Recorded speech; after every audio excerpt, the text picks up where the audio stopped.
start with your draft guys. The rise of Jalen after the combine. We know what Jaden has. Porter, the same thing. Malik, can you just kind of run down that list and just how you guys have developed to the point where it's multiple guys, and not only multiple guys, maybe day 3, but multiple guys knocking, at least one guy knocking on the door for day 1. Yeah.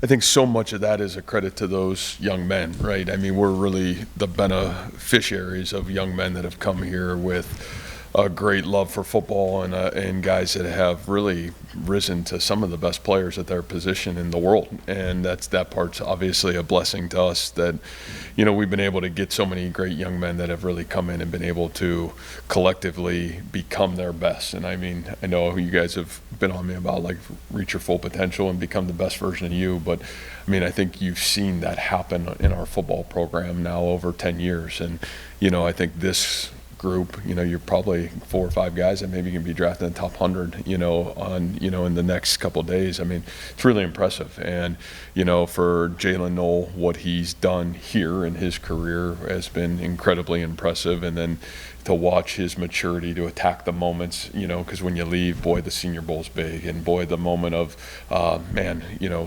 being ready for the combine's big. And then how you handle each of those meetings is big. And boy, I think he's just knocked it out of the park. And I mean, no different Jalen Travis, and obviously we only had him for a year, but I mean, what that guy did in the Senior Bowl, and then what that guy did at the Combine, and then, man, who that guy is, and, he certainly made a huge impression, and I think Jaden Higgins did the same thing, the Combine and the Senior Bowl, and then Darian Porter did the same thing, the Combine, the Senior Bowl, and, no different than every big moment last fall, and, it puts a lot of challenge on this year's team, but like when you look at last year's team, who made all the plays in the moment? Well, it was all those guys, and I think J.R. Singleton's going to get himself into a camp and maybe drafted late, and I think Jared Hufford is in the same boat. I think certainly got a chance to be drafted and, have a chance to will definitely be on a team, and, so I think all those guys kind of came to fruition of what this program's been trying to build on is, man, if you're willing to stay the course and just keep plugging away, you can reach your full potential. Now you got to have the talent to do it, and those guys certainly have had it, but it's certainly a credit to them, and we're just a beneficiary of obviously their success, and hopefully it allows us to continue to have the ability to keep developing the right young men that fit our culture. Do you think Jalen was it ever publicized how big of a leader he was? I mean, because everyone knows Bo, yeah, but it feels like he was kind of rising to that type of status as he closed it down. Yeah, I think the thing that made him so special is he was that guy.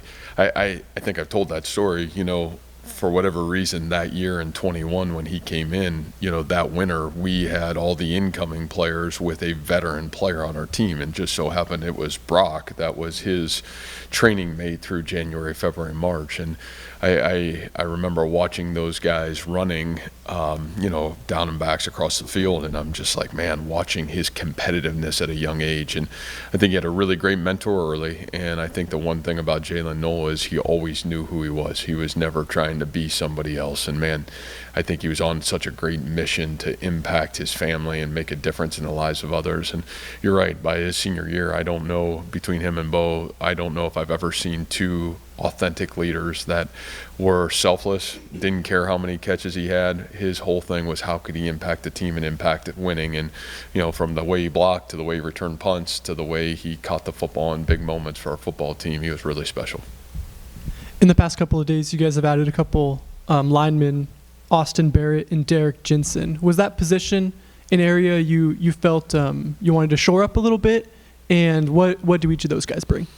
I don't know. I think that's one of the deepest rooms in our program right now, to be honest with you. So I think we're really confident about what that O-line room looks like. And honestly, that O-line room's had a really good spring, and it should, right? I mean, there are a lot of guys that played a lot of football and some really good players. But I think what that does is kind of navigate the future of that O-line room, and certainly gives us some great depth and competition going into fall camp, Both those guys, obviously Austin with Dylan being here, there was a relationship there, which, Austin was a key backup a year ago in Indiana and got some meaningful reps in games. So I think he's going to bring in some confidence and the ability to come in right away and add competition to the room. And then obviously Derek, a young man that we're really excited about has got teammates here. Was teammates of obviously Jace Gilbert and Trip Walsh in high school. Those guys had great years and seasons in basketball and football together. So, there was certainly a relationship there, and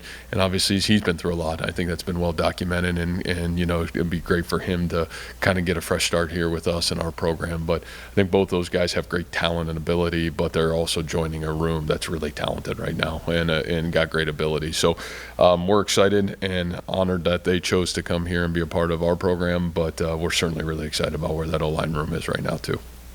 And then I'm wondering, from a human perspective, has this last week been difficult with having a lot of conversations, I'm sure, with players who, you're trying to get down to 105? Has that been tough? Yeah, I don't need tough is not even the word, because none of us get into coaching for those conversations. It's honestly, it's showing you where college football is today, and it's criminal. And it's sad, it's disappointing, and it's one of those things that is, when your real responsibility is development of the student athlete, no matter where that student athlete falls in your football program, that's what's really hard. And so a lot of things that you don't believe in and you don't stand for, and right now you just try to navigate your program the right way and help benefit kids. And the great thing is a lot of our young men that maybe were in a gray area of the 105 have already got themselves in some great situations. And I think the opposite of that is, man, there's some guys that maybe weren't on scholarship here that have already gained scholarships out there, and so you see the ability to help a lot of young men too along the way. So I think there's a reward of that. But really tough week, and really a week that you just you really sit and evaluate what are we really doing in our profession. So really unfortunate, really tough, trying times. You said criminal there. What is the part to you that is the most, I don't know if difficult's the right word, but feels wrong? Well, I think for me, the biggest thing that feels wrong is that, the reality of, I certainly understand the 85 scholarship rule, and the ability at some places that they'll be able to go past that rule. But I think the reality of college athletics, 18 to 22 years old, and a young person wants to come to a university, come to a school, and have the ability to walk on a program, in some areas pay their own way, and for some way where this is education, right? This is higher learning. This isn't professional sport, that we are going to mandate or dictate a number of how many guys can be on a team. I just think that's really tough and really hard for me to understand that value. And so I certainly understand the value when it comes to equity in all of athletics. I certainly get that. We've lived by that rule for the last couple of years, and I get it. But when you're talking, man, we're trimming down for what? That's the one thing that's really hard for me to understand. And to be quite honest with you, we still don't know if we're trimming down. So what you have to do is you have to look out for the best interest of all your kids, which we've done. We did this in December, January, and we're doing it again right now. And I think what you're just trying to do is look out for the best interest of every kid in your program and their families. But it's hard when you don't know the rules, and the rules still aren't very clear. And I think when you don't, you certainly have to prepare every young person for what could be the most extreme of the rules. And that's I mean, come on, it's April and we don't even know what the rules are for the next fall. That's the silliest thing I've ever heard of. To big picture it, you said this is college sports, it's higher education, it's not professional sports. It's probably only going in one direction away from that. How do you think about that and your place in it? Yeah, I don't know. Those are great questions. I mean, I think where I look at it is my greatest joy that I still gain is that you develop the 18 to 22-year-old young person that's coming here, is that, man, you leave home for the first time. I don't care how you slice it. There's two great transitions that happen in life. The transition of, we all have gone through, of leaving home and being off on your own, and now every choice and decision you make is going to direct the rest of your life. It's going to impact who you become and what you do, which I think is awesome. We've all went through that. And then yet on top of it, this truly competitive arena that you're going into, and that's another big transition. You go from being the best player in your high school program, which every kid on our team was or is, and then all of a sudden you gotta stack yourself up against some guys that are that, and that's humbling. And there's going to always be a process and a journey for that. And where some of the things in our sport are leaning towards, and maybe negating the experience of failure and adversity. I think that's really tough. It's the one area where we can still teach and become our best through failure and adversity. And I've always said this: we're going to build a team and a program that you can lose with first, and that's what we've always done. And so I don't think we'll waver if it ever comes to a situation where you can't coach a football team, at least the way I believe in football.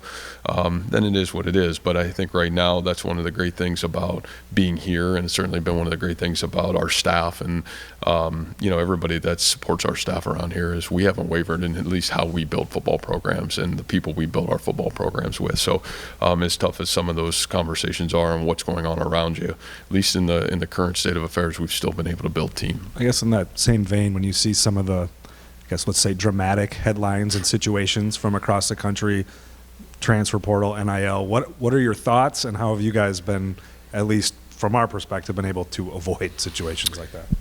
Well, I think those thoughts are probably what I said. I mean, I have always valued this experience both as a player, and I think I can put myself back there a lot as the player and now as the coach, that this is such a transformational journey in your life. And our sport is different than all these other sports, because in football, it is still a developmental sport, right? I mean, I think in wrestling, you pretty much know by 17, 18, 19 years old who are the best wrestlers. In basketball, it's certainly that.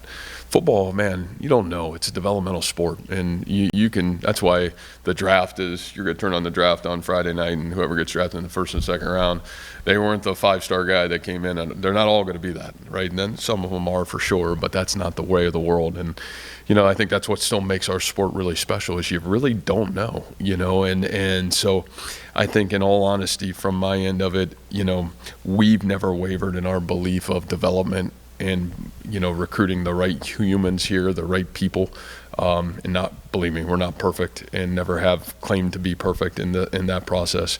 But I think we've tried to create a culture here where young people feel confident to grow and develop. And I still truly believe that true success in life is by the ability to master your education and master your craft, right? And I think that's where success has always lied in life, of like true success. And we've tried to build a program that really helps our guys be able to master those two areas during their time here at Iowa State. And I think it's allowed us to really hold on to the young men that have come into our program and attract the right people in our football program. So, who are some guys on both sides of the ball that have really kind of helped themselves this spring, and some standouts? Yeah, I think that, again, globally, the O-line there's a lot of depth there, and that group has really, just as in total, has acted like a group that's played a lot of football, which is really good to see. I think a young man like a Garrett Rutledge has come in, and he redshirted a year ago, and I think he's had just a phenomenal spring for us. I think he's a guy that's going to challenge to be in the 2 deep this fall, and a guy that you're super excited about the growth and maturity that he's been able to make in a short amount of time here. At wide receiver, I think Brett Eskelson is a guy that I think had some wow moments at the end of last year, was an elite special teams player, kind of came on like some of our great players have kind of come on in the past, where played really good special teams. I think it's a Cincinnati game, right? He had maybe 4 third-down catches that, man, were monumental in that football game, and a guy that I think just kept gaining confidence, and I think he's had an incredible spring. Dom Overby is another guy in that room that continues to move forward. I think has done a great job. Xavier Townsend has had a really great spring. Obviously, Chase he's been limited at times with some injuries, but I think has flashed at times this spring. So I think that group continues to grow forward in a really good way. The tight end room, I mean, boy, I don't know if there's a tight end that's come on the field that hasn't had a good spring, to be honest with you. I think, that group has been great to see the top guys be healthy again. A guy like Keaton Roscoe, a young guy, again, that redshirted a year ago, played a little bit, has really flashed at times with some physicality. Trip Walsh played great football for us down the stretch with some of those guys injured, and I think it's really kind of continued that journey for himself.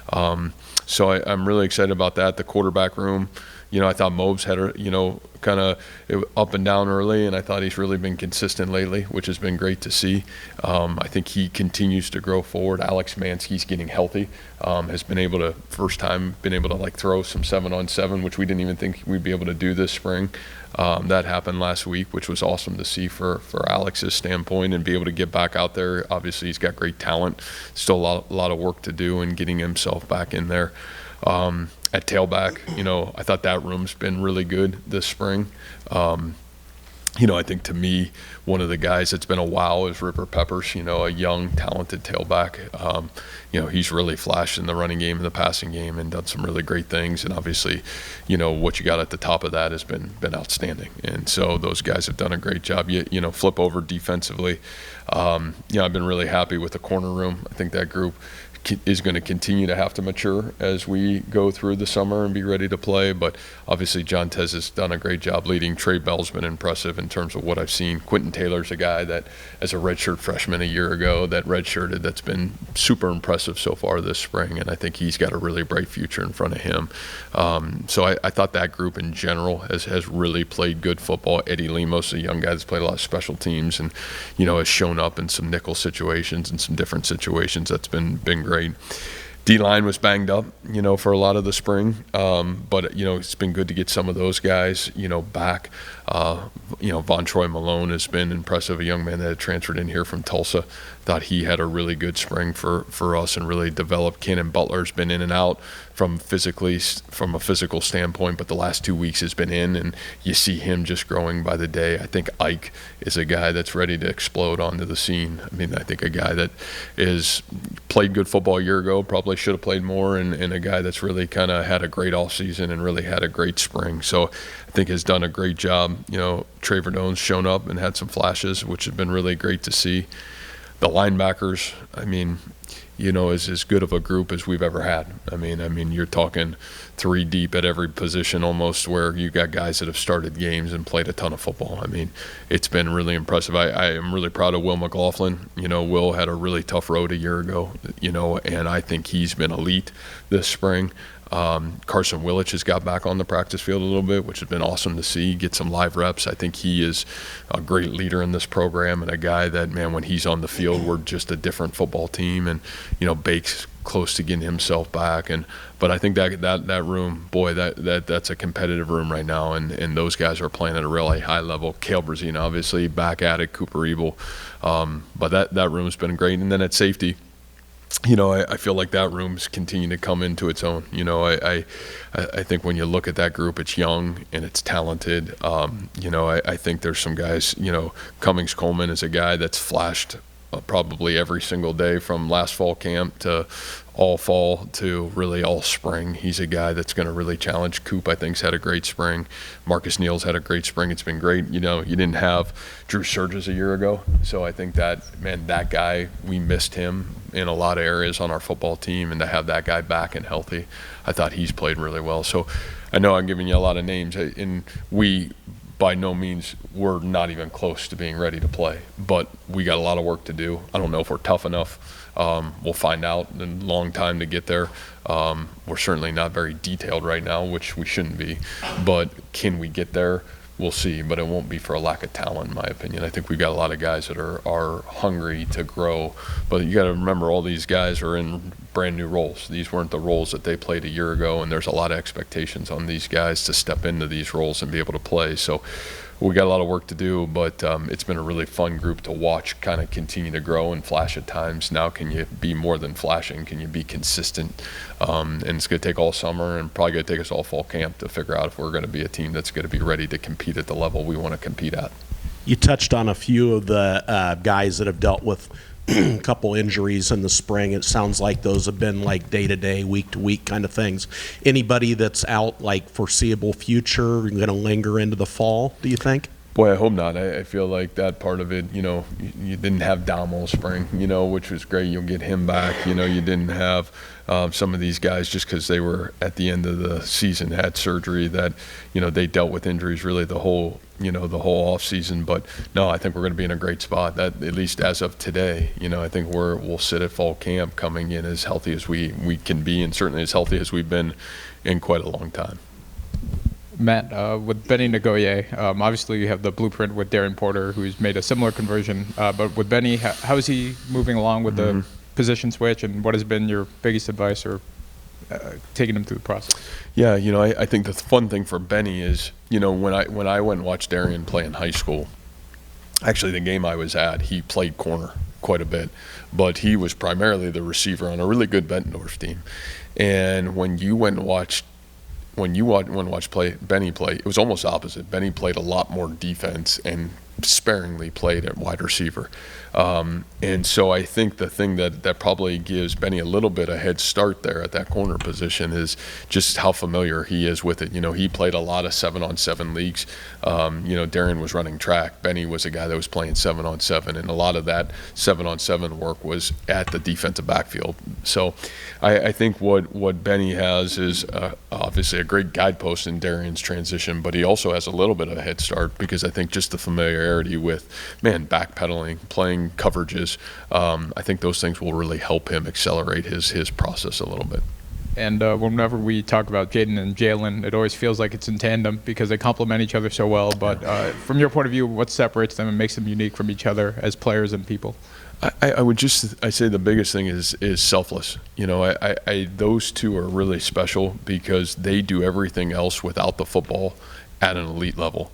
They're in here training when nobody else was. Man, they are the first guy out to practice. They are elite practice players. When you watch their blocking, there was never a time that you're like, man, like what a crap block by that guy. Like, they love to block. They would do whatever it took for the team to win. And that's hard. That's a hard value to have today. And I don't care what sport it is will you do the unselfish things that it takes for your team to be successful? And those guys always did. So I think that trait will relate great. Obviously, man, in an NFL locker room, you're talking about you're not going to be just especially day one, you're not going to be the primary receiver. You're going to have to go in. You're going to have to earn that. And I think both those guys, man, they did that in their own career, especially here at Iowa State. And they've also done it, in tandem with two great players together where, man, there were some games Jalen had 2 catches, a big punt return, and Jaden had 10 catches. And on the flip side of it, there were some games where, Jaden had 2 or 3 catches, some big blocks on the perimeter, and, Jalen had 10 catches. And so I think you never saw a guy that ever came in that locker room or came into the Sunday's meeting and being, man, ticked that they didn't get what they got. They got the win, and that's all they really cared about. So I think that's really hard to find. And with 2 guys that, no matter what teams get them, boy, they're going to get a great teammate. They're going to get somebody that's going to play football for a long time for them. Hi, Coach. I wanted to ask you about recruiting. I think you secured 5 or 6 commitments since early March. I know one thing that you guys do in the spring is overnight unofficials where you stick recruits with players on your current roster. Yeah. How important are those times where players on your current roster can recruit future players for you, and why is that something that you guys stress? Yeah, and I don't even know if I see it as much as our current roster recruiting them. My whole thing is we've lost our way in recruiting too, right? Like everybody, there's a lot of fluff in recruiting, which, obviously we're like anti-fluff, right? We don't like use the media for like a circus or like act like we're something we're not. We kind of try to tell it how it is, right? And I think part of that is like, man, even bringing a kid here for spring practice, like we'll try to bring them in on a Friday and be around our team, sit in a meeting, have the opportunity in that meeting to then go with our guys. Like we have a morning practice on Saturday, so you got to be in at like 6:30 in the morning. Man, you got to see what that feels like. You got to get up, you got to go to meetings, you got to go to treatment if they got treatment, and kind of see like the real world. Like, hey, this isn't like real fun. Like game day is cool to come, like that's recruiting, right? Like there's only 12 of them, right? And you're only gonna play at home probably at Iowa State 6 times, other schools 7 or 8, but like at Iowa State maybe 6. And so like the reality of it is like game day recruiting, like, man, that's cool, but like that ain't even real. So the rest of the world, I think sees that stuff as like, man, cool stuff. I want you to see what's really hard. This is not fun. This isn't like always going to be like real sexy. Like this is going to be really hard. And I'd rather you be with our guys in that setting instead of some coach telling you, man, how great you are. And if you love it then I think you would really like our place. Man, how does the coach the players? man, sit in the meeting room. Do you like that? Do you like the meeting room? Do you like the guys that are sitting in that room? Come to practice. Spring ball never goes good. Actually, spring ball is miserable for every coach, right? Because every day something bad is happening, which that's part of the journey, right? So how does that coach act during that journey? Do I want to be coached like that? Do I want to be taught like that? I think those are things that I love and value about, man, almost every good player that we've ever had, trying to get them here for that process. Because when you can see us at our most authentic, then I think it gives you a really great clarity of, is this a great fit for you? Because I'd rather you come, especially in today's world, man, I want you to come because you really believe this is a great place and a great fit for you, for your family, and everybody else. So I think it's been beneficial. I always have said, like, I do think it is great being around our players in a setting outside of football, because the players are always going to tell you really what's going on. Man, is Coach Campbell really like this? Or, man, what's he really like? Or is Coach Mauser like this? Or what's he really like? I think you're always going to be able to get that. And so I think those things have always really benefited us in a big way. And, you know, this year certainly has been off to a really positive start. But, yeah, I just, to me, how many authentic ways can I get a young person and his family to truly figure out who we are, what our place is about, and figure out if it's the right fit for them. And so that's what's helped us about those visits. Thank you. Yep. Yeah. Go ahead, Rob. You mentioned one thing that you want to see from the recruiting and toughness. Where were you at with last year's team, I guess, at this point? What were you thinking? We think we've got this from them, but we don't know yet, just like what you mentioned, we don't know yet toward the end of spring. Well, I think last year, you're probably in a similar boat at times. You know, I think the one thing that you knew is you had some tough guys at the top, right? You had some guys that had declared, like, man, they'd been through the battles and succeeding and failing as the leader, right? You know, I mean, Jalen and Bo were captains 2 years in a row. You know, it wasn't a flash in the pan. And so, you know, Darian Porter a year ago had to make a tough decision. Do I come back or stay? Jared Hufford, come back or stay? So, you know, like, those guys came back for the right reason, right? And those guys came back with purpose and intent. And we certainly have some of those guys in our program right now. But I think when you look at it, like, you know, those guys all played those roles. J.R. Singleton played those roles for a long time. And so you got some new guys stepping into, like, man, different roles and different, you know, they got to be the leader, or they got to be the guy that plays the most amount of snaps, or, man, now it's going to be 4th and 3, and now you got to make this play. And are you ready to make it? And my guess is we'll probably succeed at some of them and we'll probably fail at some of them, but that's the only way to grow here, right? We're not going to go buy a team. We're going to go develop a team. And so I think part of it is, like, man, are we mentally tough enough and physically tough enough for what's coming at us, especially what's coming at us early, right? I mean, you're talking about a storm as strong as you can get that's going to address this football team in the first 4 games of the season, right? Just with the challenges. And, man, that's why you love to coach. You love to compete, because it's a great honor to be a part of some of these challenges coming at us. But, you know, you're talking about a team that's, you know, that'll be green in some of those experiences, and yet you got enough guys that have been, they've been there, and they're going to have to steady the ship early on, and they're going to have to be the guys that makes the A plays and the A moments for this team to kind of gain its confidence. And I think confidence is certainly one of those things that's earned. Like, you can't just bless it upon them. I wish I could, but, you know, you got to earn it, and you got to earn it the hard way sometimes. So we'll see. We've had some good days, and we've had some real tough days this spring, and my guess is we'll have a couple more as we get into fall camp, and we'll see how crazy we can make it until we get to the first game of the season. So, everybody good? Awesome. Thank you, guys.